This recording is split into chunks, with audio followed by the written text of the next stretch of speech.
Bosna'da, Ruanda'da, Somali'de, yakın tarihte Myanmar'da, halen Filistin'de yapılan katliamlar حضور ما در اینجا آن است که ایجاد منافع و امنیت جهان با کمترین هزینه در سایه هماهنگی و همکاری کشورها امکان پذیر است. Beaucoup de mauvaises choses, mais qui a su tenir à chaque moment de son histoire et de l'histoire internationale une forme d'universel. चोटी के आलमी रहनुमा अमेरिका के न्यूयॉर्क शहर में अक़वाम मुत्तहिदा के 73वीं जनरल असम्बली इजलास के लिए जमा हुए हैं। गुज़श्ता रोज़ मुख्तलिफ ममालिक के सरबराहों ने आलमी बरादरी से ख़िताब किया और अपने ममालिक के मसाइल के साथ साथ बैनुल अक़वामी इशूज़ पर भी अपना मौक़िफ़ रखा। जनरल असम्बली में मुल्क की शाम, रोहिंग्या बहरान, ईरान जौहरी तवानाई मुआहिदा, यमन और इसराइल फ़लस्तीन तनाज़ात पर ख़ुसूसी बहस व मबाहिसा हुआ। ईरान के सदर हसन रूहानी ने दुनिया की बदहाली का ज़िम्मेदार चंद तरक्की याफ्ता ममालिक और आलमी इदारों के गलत इक़दामात को ठहराया। उन्होंने ईरान जौहरी तवानाई के मुआहिदे के मामले पर अमेरिका की नुक्ताचीनी की और अमेरिका की तरफ से आयद करदा पाबंदियों को इक़्तिसादी दहशतगर्दी करार दिया। امروز در شرایطی گرد هم آمده ایم که جهان از خودسری و بی‌توجهی برخی از دولت‌ها و ارزش‌ها و نهادهای بین المللی در رنج است.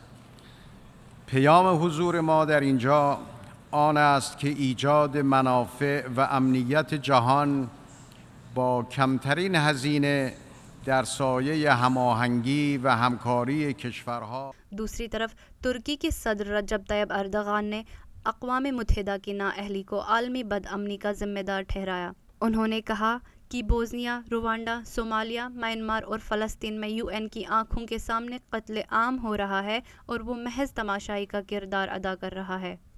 अर्दगान ने फ़लस्तीन पर आलमी बरादरी की खामोशी पर सवालिया निशान लगाया।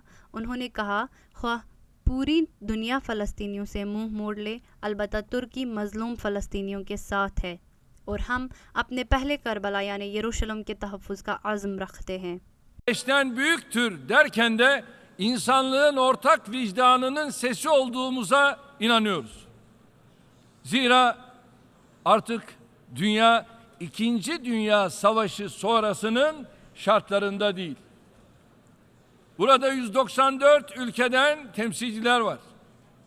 Niçin bu 194 ülkenin tamamı da वहीं फ्रांसीसी सदर एमिनुएल मैख्वा ने भी इसराइल फ़लस्तीन तनाज़ा पर इसराइल की पॉलिसियों की नुक्ताचीनी की। उनका कहना था कि मशरिक़ वस्ता के मसाइल को सुलझाने के लिए यकतरफ़ा पॉलिसी काम नहीं करेगी।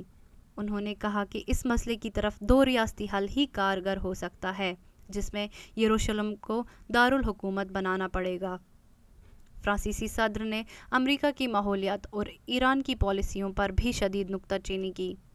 C'est aujourd'hui, c'est maintenant. Alors ne vous habituez pas. N'acceptons pas toutes ces formes d'unilatéralisme. Chaque jour, ces pages déchirées, ces trahisons à notre histoire. Moi, je ne m'y habitue pas. Alors je vous le dis très clairement, le siècle qui s'ouvre nous regarde et nos enfants nous attendent. इस मौके पर अक़वाम मुत्तहिदा के general secretary Antonio Guterres ने भी बैनुल अक़वामी सूरत हाल को अफसोसनाक बताया और इस पर तशवीश का इजहार किया। उन्होंने इसराइल फ़लस्तीन तनाज़ा पर तबसरा करते हुए कहा कि 2 रियासती हल को और भी ज़्यादा पेचीदा कर दिया गया है। At our inability to end the wars in Syria, Yemen and elsewhere. The Rohingya people remain exiled, traumatized and in misery, still yearning for safety and justice. Palestinians and Israelis are still locked in endless conflict, with the two-state solution more and more distant. Antonio ने कहा कि दुनिया अभी एतमाद के बदतरीन कमी से जूझ रही है।